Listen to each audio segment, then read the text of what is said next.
Hello बच्चा party once again welcome back to our YouTube channel study G classes. तो बच्चों आज के इस नए वीडियो लेक्चर में आप सभी लोगों का एक बार फिर से स्वागत है। तो बच्चों आज के इस नए वीडियो लेक्चर में नए अंदाज के साथ में एक और इम्पॉर्टेंट और बेहतरीन और लाजवाब टॉपिक के बारे में अध्ययन करने वाले हैं। तो बच्चों आज का हमारा यहाँ पर सबसे इम्पॉर्टेंट और बेहतरीन टॉपिक होता है, जिस टॉपिक का नाम बच्चों यहाँ पे लिखा गया है एक समान बाएं वैद्युत क्षेत्र में वैद्युत द्विध्रुव को घुमाने में किया गया कार्य। तो दोस्तों ये हमारा आज का सबसे इम्पॉर्टेंट और बेहतरीन और लाजवाब टॉपिक होने वाला है।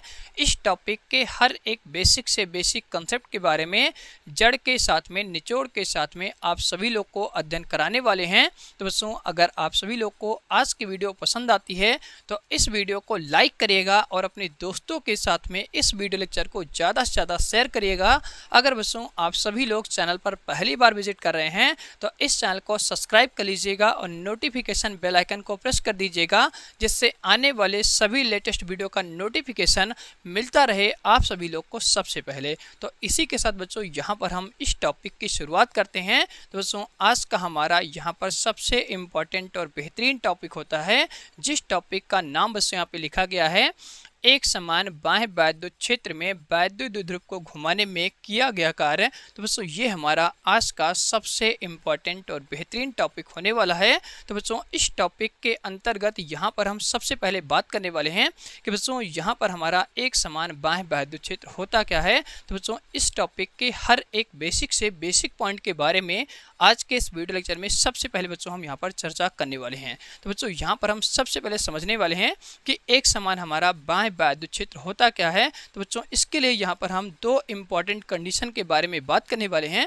तो बच्चों मैं आप सभी लोग को यहाँ पर सबसे पहले फिगर के माध्यम समझाने वाला हूँ कि बच्चों यहाँ पर जो हमारी विद्युत क्षेत्र रेखाएं होती हैं, ये विद्युत क्षेत्र रेखाएं बच्चों यहाँ पर कुछ इस प्रकार से होती हैं। तो इन विद्युत क्षेत्र रेखाओं को बच्चों क्या कहते हैं, E1 विद्युत क्षेत्र रेखा कहते हैं।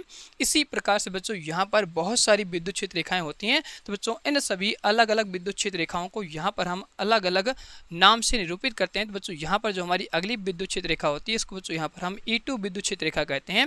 इसी प्रकार से बच्चों यहाँ पर जो हमारी अगली विद्युत क्षेत्र रेखा होती है इस विद्युत क्षेत्र रेखा को बच्चों यहाँ पर हम E3 विद्युत क्षेत्र रेखा कहते हैं। इसी प्रकार से बच्चों यहाँ पर जो हमारी अगली विद्युत क्षेत्र रेखा होती है इसको बच्चों यहाँ पर हम E4 से निरूपित करते हैं। और इसके बाद बच्चों यहाँ पर जो हमारी अगली और लास्ट विद्युत क्षेत्र रेखा होती है इसको बच्चों यहाँ पर हम E5 से निरूपित करते हैं। तो बच्चों यहाँ पर हमारी जितनी भी विद्युत क्षेत्र रेखाएं होती हैं ये सभी विद्युत क्षेत्र रेखाएं बच्चों दो कंडीशन को हमेशा सेटिस्फाई करती हैं।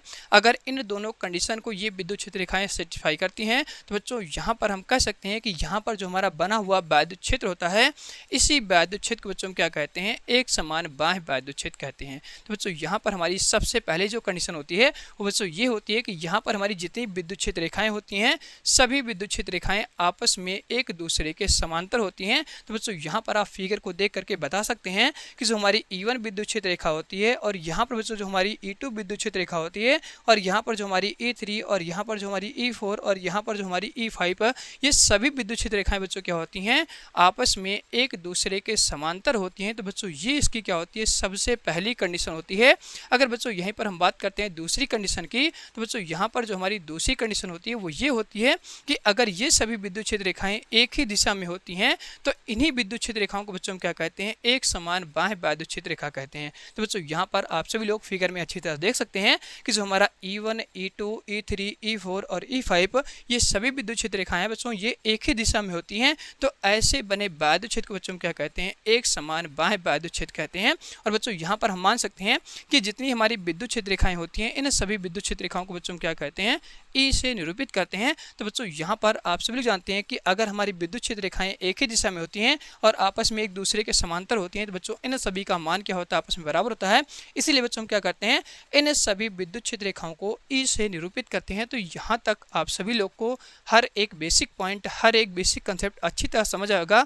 अगर बच्चों आप सभी लोग को वीडियो पसंद आती है तो इस वीडियो को लाइक करिएगा और अपने दोस्तों के साथ में इस वीडियो लेक्चर को ज़्यादा से ज़्यादा शेयर करिएगा। अगर बच्चों आप सभी लोग को वीडियो पसंद आ रही है तो इस चैनल को सब्सक्राइब कर लीजिएगा और नोटिफिकेशन बेल आइकन को प्रेस कर दीजिएगा, जिससे आने वाले सभी लेटेस्ट वीडियो का नोटिफिकेशन मिलता रहे आप सभी लोग को सबसे पहले। तो बच्चों अब हम यहाँ पर बात करने वाले हैं आगे के कंसेप्ट के बारे में तो बच्चों यहाँ पर हम बात करते हैं कि अगर हम इस एक समान बाह्य वैद्युत क्षेत्र में वैद्युत द्विध्रुव को कुछ इस तरीके से थीटा एंगल पर रख देते हैं तो बच्चों उस केस में वैद्युत द्विध्रुव पर क्या इफेक्ट होगा, उस इफेक्ट के बारे में यहाँ पर हम चर्चा करने वाले हैं। तो बच्चों यहाँ पर हम मान लेते हैं कि जो हमारा वैद्युत द्विध्रुव होता है बच्चों इस एक समान वैद्युत क्षेत्र में कुछ इस तरीके से रखा जाता है। तो बच्चों यहाँ पर हम सबसे पहले बात करते हैं कि यहाँ पर जो हमारा पॉइंट होता है इस पॉइंट को बच्चों हम क्या कहते हैं, ए पॉइंट कहते हैं, और यहाँ पर जो हमारा आवेश होता है माइनस का क्यू आवेश होता है। इसी प्रकार से बच्चों अगर हम बात करते हैं तो यहाँ पर हमारा एक दूसरा पॉइंट होता है जिस पॉइंट को बच्चों यहाँ पर हम बी पॉइंट कहते हैं, और यहाँ पर हमारा जो आवेश होता है प्लस का क्यू आवेश होता है। तो बच्चों यहाँ पर आप सभी लोग साथ साथ ये भी जानते हैं कि अगर बच्चों ये हमारा क्या होता है एक वैद्युत द्विध्रुव होता है तो इनके बीच में हमारा क्या होता है एक और पॉइंट होता है जिस पॉइंट को बच्चों हम ओ पॉइंट कहते हैं, और यही बच्चों जो हमारा ओ पॉइंट होता है इसी पॉइंट को बच्चों हम क्या कहते हैं, वैद्युत द्विध्रुव का मध्य बिंदु कहते हैं। तो बच्चों यहाँ पर आप सभी लोग समझ सकते हैं कि ये जो हमारा एक समान बाह्य वैद्युत क्षेत्र होता है इस वैद्युत क्षेत्र में वैद्युत ध्रुव कुछ इस तरीके से रखा जाता है। तो बच्चों यहाँ पर हम मानते हैं कि ये जो हमारा वैद्युत ध्रुव ए भी रखा जाता है बच्चों यहाँ पर क्या होता है थीटा एंगल पर रखा जाता है जो बच्चों वैद्युत क्षेत्र के साथ में कुछ इस तरीके से यहाँ पर कोण बनाता है जिस कोण को बच्चों यहाँ पर हम थीटा कोण कहते हैं। तो यहाँ तक आप सभी लोग को हर एक बेसिक पॉइंट, हर एक बेसिक कंसेप्ट अच्छी तरह से समझ आया होगा। अब बच्चों यहाँ पर हम बात करने वाले हैं कि अगर हम इस वैद्युत ध्रुव को उठा करके एक समान बाह्य वैद्युत क्षेत्र में रखते हैं तो बच्चों इस वैद्युत ध्रुव पर क्या इफेक्ट होता है, उस इफेक्ट के बारे में चर्चा करने वाले हैं।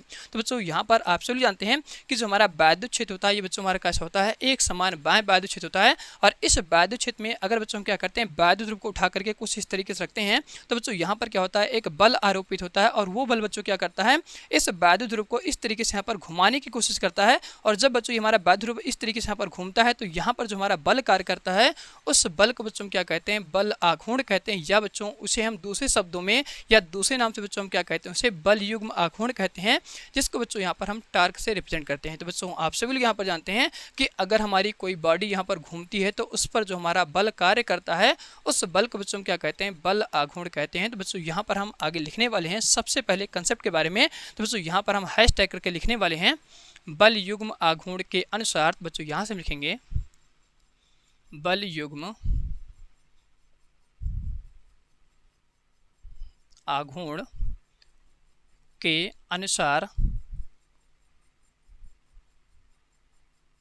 अनुसार तो बच्चों यहाँ से हमारा इसका फॉर्मूला होता है बल युग्म आघूर्ण का। तो बच्चों उसको हम क्या करते हैं टार्क से यहाँ पे रिप्रेजेंट करते हैं। तो हमारा फॉर्मूला होता है torque equal to P E sine theta. तो बच्चों इसको हम क्या करते हैं यहाँ पर समीकरण नंबर 1 मान लेते हैं। तो बच्चों यहाँ पर आप सभी लोग इस फॉर्मूले के बारे में अच्छी तरह से बेसिक कंसेप्ट के साथ में जानते होंगे। तो बच्चों आप सभी लोगों ने इस फॉर्मूले के बारे में इसके जस्ट प्रीवियस अध्याय में अध्ययन किया है, जिस अध्याय का बच्चों नाम था अध्याय नंबर 1 वैद्युत आवेश तथा क्षेत्र। तो बच्चों उस अध्याय में आप सभी लोगों ने बल युग्म आघूर्ण के बारे में, बल आघूर्ण के बारे में अच्छी तरह से अध्ययन किया होगा। अगर बच्चों आप सभी लोगों ने अध्ययन नहीं किया है तो इस वीडियो का लिंक आपको इस वीडियो के नीचे डिस्क्रिप्शन बॉक्स में मिल जाएगा। आप सभी लोग जाकर के अच्छी तरह से बल युग्म आघूर्ण के बारे में या बच्चों आप सभी लोग बल आघूर्ण के बारे में अच्छी तरह से अध्ययन कर सकते हैं। तो बच्चों वहाँ पर आप सभी लोग को हर एक बेसिक पॉइंट, हर एक बेसिक कंसेप्ट अच्छी तरह से समझ आ जाएगा कि बच्चों हमारा बल युग्म आघूर्ण का जो फॉर्मूला होता है torque equal to P E sine theta, ये बच्चों हमारा कहाँ से और किस प्रकार से आया हुआ है। तो बच्चों यहाँ पर आप सभी जानते हैं कि जो हमारा बल आघूर्ण होता है उसको बच्चों क्या करते हैं टार्क से इस तरीके से रिप्रेजेंट करते हैं, और ये बच्चों हमारा वहाँ पर काम करता है जहाँ पर हमारी कोई बॉडी क्या करती है आपस में किसी एक बिंदु के सहारे चारों ओर घूमना स्टार्ट करती है। तो वहाँ पर जो हमारा बल कार्य करता है उस बल को बच्चों क्या कहते हैं बल आघूर्ण कहते हैं। तो बच्चों उसको हम क्या करते हैं टाउ से रिप्रेजेंट करते हैं, और यहाँ पर बच्चों जो हमारा पी होता है ये वैद्युत द्विध्रुव को निरूपित करता है, और यहाँ पर बच्चों जो हमारा ई होता है ये वैद्युत क्षेत्र की तीव्रता को निरूपित करता है, और यहाँ पर बच्चों जो हमारा साइन थीटा होता है ये बच्चों क्या करता है वैद्युत द्विध्रुव और वैद्युत क्षेत्र की तीव्रता के बीच के कोण को निरूपित करता है, जिसको बच्चों यहाँ पर हम क्या करते हैं साइन थीटा से निरूपित करते हैं। तो यहाँ तक आप सभी लोग को हर एक बेसिक पॉइंट, हर एक बेसिक कंसेप्ट अच्छी तरह से मज़ेदार टॉपिक के साथ में समझ आएगा। अगर बच्चों आप सभी लोग को वीडियो पसंद आ रही है और वीडियो आपको हेल्पफुल लग रही है तो इस वीडियो को लाइक ज़रूर करिएगा और अपने दोस्तों के साथ में इस वीडियो लेक्चर को ज़्यादा से ज़्यादा शेयर करिएगा। अब बच्चों हम आगे के टॉपिक के बारे में बात करने वाले हैं कि अगर बच्चों हम क्या करते हैं इस एक समान वैद्युत क्षेत्र में वैद्युत ध्रुव को कुछ इस तरीके से थीटा कोण पर रखते हैं, तो बच्चों यहाँ पर जो हमारा बल कार्य करता है वो हमारा कौन सा होता है, बल युग्म आघूर्ण होता है। तो बच्चों ये जो हमारा वैद्युत ध्रुव होता है वो इस तरीके से यहाँ पर घूम जाता है। तो बच्चों यहाँ पर जो हमारा बी पॉइंट होता है बच्चों यहाँ पर आ जाएगा, जिस पॉइंट को हम बी डैश पॉइंट कहेंगे, और यहाँ पर बच्चों जो हमारा ए पॉइंट होता है वो हमारा यहाँ पर आ जाएगा, जिस पॉइंट को बच्चों क्या करने वाले हैं, ए डैश से निरूपित करने वाले हैं। तो बच्चों यहाँ पर हम मान लेते हैं कि जो हमारा वैद्युत ध्रुव होता है बच्चों ये हमारा कुछ इस तरीके से यहाँ पर घूम जाता है, और जब बच्चों ये घूमता है तब उस केस में बच्चों इसकी डायरेक्शन क्या होती है, उस डायरेक्शन के बारे में हम चर्चा करने वाले हैं। बच्चों यहाँ पर हम मान लेते हैं कि जो हमारा वैद्युत ध्रुव होता है ये बच्चों हमारा कुछ इस तरीके से यहाँ पर घूम जाता है। तो बच्चों यहाँ पर ये जो हमारा ए पॉइंट होता है ये बच्चों हमारा ए पॉइंट क्या होता है, यहाँ पर आ जाता है, जिस पॉइंट को बच्चों यहाँ पर हम ए डैश से दिखाने वाले हैं, और यहाँ पर बच्चों जो हमारा बी पॉइंट होता है बच्चों घूम करके यहाँ पर आ जाता है, जिस पॉइंट को बच्चों हम क्या करने वाले हैं, बी डैश से यहाँ पे निरूपित करने वाले हैं। तो यहाँ तक आप सभी लोग को हर एक बेसिक पॉइंट, हर एक बेसिक कंसेप्ट अच्छी तरह से समझ आएगा। अब बच्चों यहाँ पर हम मान लेते हैं कि जब हमारा शुरुआती कंडीशन में वैद्युत ध्रुव इस तरीके से रखा जाता है तो बच्चों उस केस में जो हमारा थीटा का मान होता है, इस थीटा के मान को बच्चों हम क्या मान लेते हैं, थीटा 1 मान लेते हैं। और अगर बच्चों हम बात करते हैं जब हमारा वैद्युत ध्रुव ये घूम जाता है तब उस केस में क्या होता है, थीटा का मान चेंज होता है बच्चों, इस तरीके से घूम जाता है। तब उस केस में बच्चों यहाँ पर जो हमारी विद्युत क्षेत्र रेखा होती है उसके साथ में जो थीटा का मान होता है बच्चों यहाँ पर चेंज हो जाएगा। तो इस कंडीशन में बच्चों यहाँ पर हम मान लेते हैं जो हमारा थीटा का मान होता है वो थीटा बराबर बच्चों हमारे क्या हो जाएगा, थीटा 2 हो जाता है। अब बच्चों यहाँ पर आप सभी जानते हैं अगर हम थीटा में देखना चाहते हैं कितने का चेंज आता है तो उस चेंज को समझने के लिए बच्चों हम क्या करते हैं, ज़्यादा वाले थीटा में से क्या करेंगे, कम वाले थीटा को घटा देंगे। तो बच्चों यहाँ पर थीटा में कितना परिवर्तन होता है उस परिवर्तन का मान मिल जाता है। तो बच्चों यहाँ पर हम क्या करते हैं, इस थीटा के परिवर्तन को निकालने के लिए बच्चों हम क्या करेंगे, थीटा 2 में से थीटा 1 को घटा देंगे। तो बच्चों यहाँ पर हम मान लेते हैं कि जो हमारा थीटा 2 माइनस क्या होता है, थीटा 1 होता है, ये बच्चों क्या होता है, डी थीटा के बराबर होता है। जिस थीटा को बच्चों क्या कहते हैं, अति सूक्ष्म थीटा कहते हैं, या बच्चों इसे क्या कहते हैं, अति सूक्ष्म विस्थापन कहते हैं। तो बच्चों यहाँ पर हम मानते हैं जो हमारा थीटा में परिवर्तन होता है उसको बच्चों क्या करते हैं, डी थीटा से निरूपित करते हैं। तो बच्चों अगर हम ये मान लेते हैं विस्थापन यहाँ पर हमारा क्या होता है, छोटा सा होता है, तो उस केस में जो हमारा कार्य होगा वो कार्य बच्चों हमारे क्या होगा, छोटा सा होगा। तो बच्चों यहाँ पर हम मान लेते हैं कि जब हम वैद्युत ध्रुव को इस तरीके से यहाँ पर घुमाते हैं तो उस केस में विस्थापन हमारा छोटा सा होता है। तो इस केस में जो हमारा जो कार्य होगा वो छोटा सा कार्य होगा, जिस कार्य को बच्चों क्या करने वाले हैं, डी डब्ल्यू से निरूपित करने वाले हैं। तो बच्चों अब हम यहाँ पर क्या करने वाले हैं, इस टोटल कार्य का मान ज्ञात करने वाले हैं कि अगर बच्चों हम क्या करते हैं इसी तरीके से वैद्युत ध्रुव को यहाँ पर हम थोड़ा थोड़ा घुमा करके और छोटा छोटा विस्थापन करते हैं डी थीटा, तो इन सभी थीटा को जोड़ने के लिए बच्चों हम क्या करेंगे, दोनों पक्षों का समाकलन कर देंगे और उस केस में जो क्या होगा हमें टोटल कार्य का मान मिल जाएगा। तो बच्चों यहाँ पर हम आगे लिखने वाले हैं कार्य के सूत्र के अनुसार। तो बच्चों यहाँ से हम आगे लिखेंगे हैशटैग करके, तो यहाँ बच्चों हम लिखेंगे हैशटैग कार्य के सूत्र अनुसार, सूत्र अनुसार। तो बच्चों यहाँ से हमारा कार्य का फॉर्मूला होता है, तो यहाँ से बच्चों लिखेंगे कार्य इक्वल टू, तो बच्चों यहाँ पर आप जानते हैं बल होता है, लेकिन यहाँ पर बच्चों आपको पता है कि जो हमारा बल कार्य कर रहा है उस बल को बच्चों क्या कहते हैं, बल आघूर्ण कहते हैं। तो यहाँ पर बच्चों हम क्या करेंगे, बल की जगह पर बल आघूर्ण यहाँ पर लिखेंगे। तो बच्चों यहाँ पर हमारा हो जाएगा बल की जगह पर बल आघूर्ण, तो यहाँ पर बच्चों हम लिखते हैं बल आघूर्ण इनटू बच्चों हमारे क्या हो जाएगा, विस्थापन। तो बच्चों ये जो हमारा गुणा होता है नॉर्मल गुणा होता है, तो यहाँ पर हम आगे लिखेंगे विस्थापन, क्योंकि ये चीज़ें आपको ध्यान रखना बहुत ज़रूरी है, नहीं तो यहाँ पर आप इसको क्रॉस समझ बैठेंगे तो यहाँ पर आपको क्रॉस नहीं समझना है। ये बच्चों हमारे क्या होता है, नॉर्मल गुणा होता है, जिसको बच्चों यहाँ पर हम क्या करते हैं, कुछ इस तरीके से रिप्रेजेंट करते हैं। अब बच्चों यहाँ पर हम क्या करने वाले हैं, कार्य का मान किस तरीके से दिखाएंगे। तो बच्चों यहाँ पर जो हमारा कार्य होता है वो छोटा सा कार्य होता है, जिस कार्य को बच्चों क्या करते हैं, डी डब्ल्यू से यहाँ पर निरूपित करते हैं। तो बच्चों यहाँ पर हम क्या करेंगे, कार्य की जगह पर छोटा सा कार्य रखेंगे, जिसको बच्चों यहाँ पर हम डी डब्ल्यू से निरूपित करते हैं। और बच्चों यहाँ पर आप सभी जानते हैं कि जो हमारा बल आघूर्ण होता है बच्चों किसके बराबर होता है, पी ई साइन थीटा के। तो बच्चों यहाँ पर हम क्या करेंगे, बल आघूर्ण की जगह पर टाउ रखेंगे, और बच्चों यहाँ पर हमारे क्या जाएगा, विस्थापन। तो बच्चों यहाँ पर जो हमारा विस्थापन होता है वो छोटा सा होता है, जिसको बच्चों क्या करते हैं, डी थीटा से निरूपित करते हैं। और इसका मान हम किस तरीके से निकालते हैं, थीटा 2 में से बच्चों क्या करते हैं, थीटा 1 को घटा देते हैं, तो आपको छोटा सा विस्थापन मिल जाता है, जिस विस्थापन को बच्चों क्या करते हैं, डी थीटा से यहाँ पे निरूपित करते हैं। और बच्चों ये जो हमारा गुणा होता है ये नॉर्मल गुणा में इस तरीके से चेंज होता है, जिसको बच्चों क्या करते हैं, डॉट से निरूपित करते हैं। अब बच्चों यहाँ पर हम क्या करने वाले हैं, टोटल कार्य का मान ज्ञात करने के लिए दोनों पक्षों का समाकलन कर देंगे। बच्चों आपको टोटल कार्य का मान मिल जाएगा कि अगर बच्चों हम क्या करते हैं इस वैद्युत ध्रुव को एक चक्कर पूरा इस तरीके से घुमाते हैं तो घुमाने में कितना कार्य करना पड़ेगा, उस कार्य का यहाँ पर हम मान ज्ञात करने वाले हैं। तो उसके लिए बच्चों हम क्या करते हैं दोनों पक्षों का आपस में समाकलन करेंगे। तो बच्चों यहाँ पर हमारा हो जाएगा समाकलन का चिन्ह। और बच्चों यहाँ पर आप सभी जानते हैं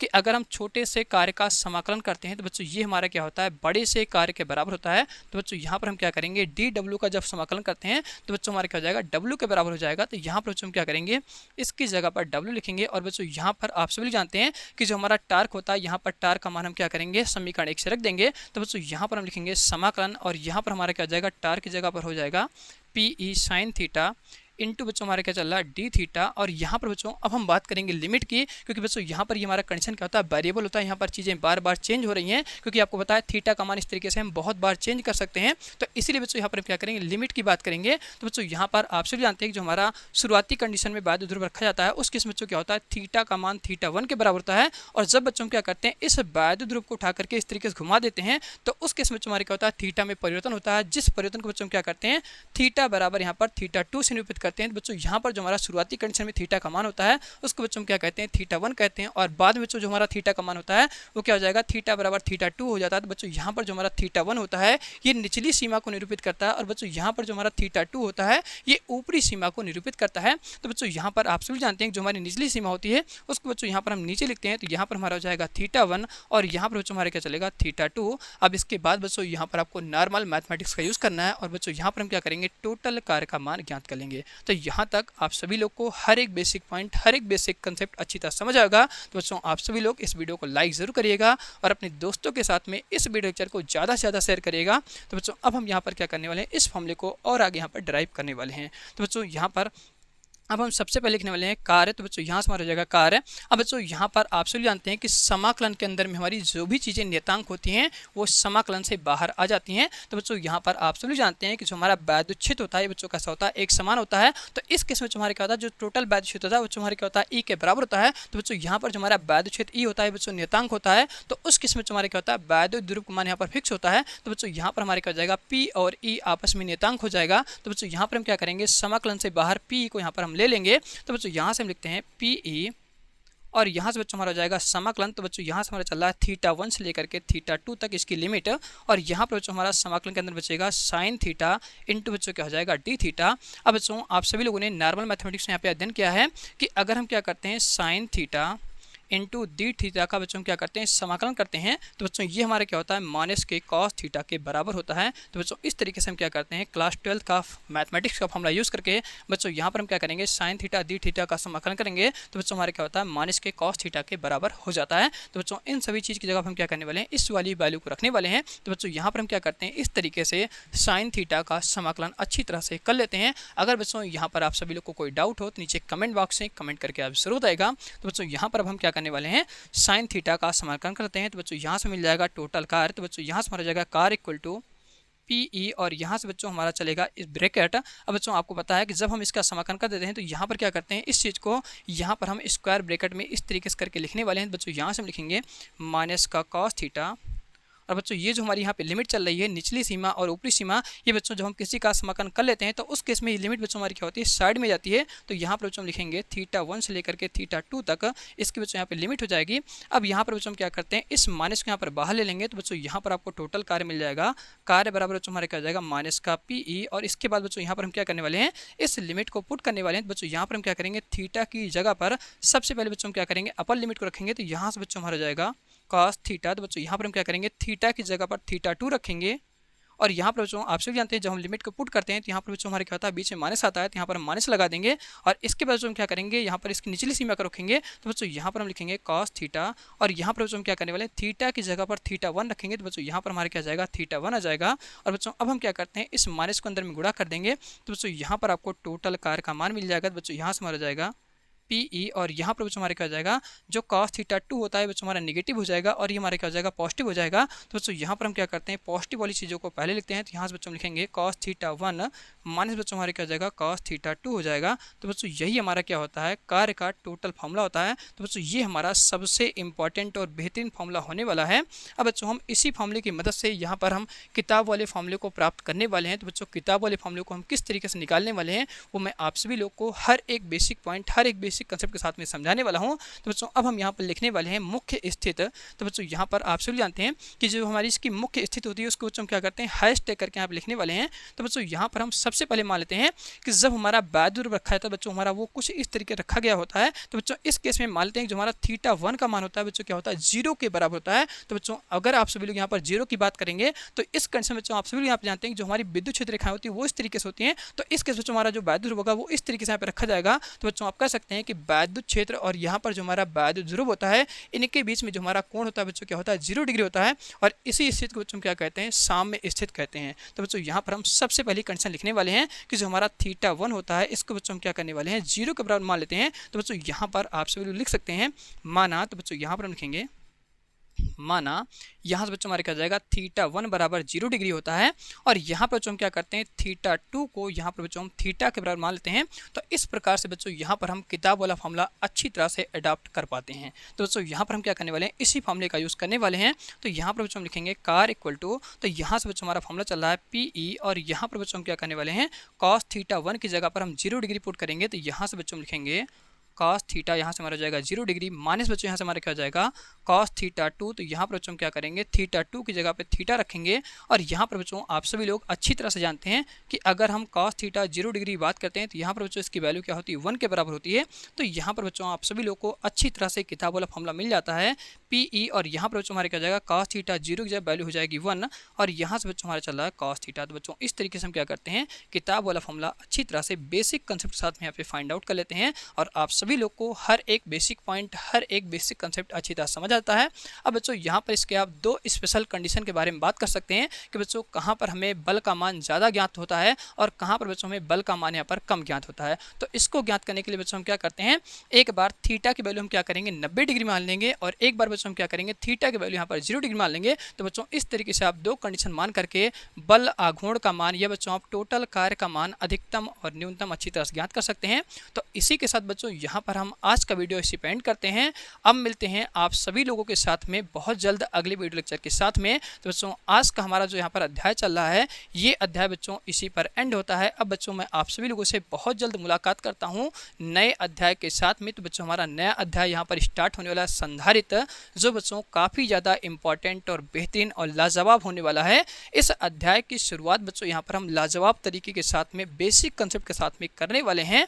तो बच्चों अगर आप सभी लोग को आज की वीडियो पसंद आई हो तो इस वीडियो को लाइक करिएगा और अपने दोस्तों के साथ में इस वीडियो लेक्चर को ज़्यादा से ज़्यादा शेयर करिएगा। अगर बच्चों आप सभी लोग चैनल पर पहली बार विजिट कर रहे हैं तो इस चैनल को सब्सक्राइब कर लीजिएगा और नोटिफिकेशन बेल आइकन को प्रेस कर दीजिएगा, जिससे आने वाले सभी लेटेस्ट वीडियो का नोटिफिकेशन मिलता रहे आप सभी लोग को सबसे पहले।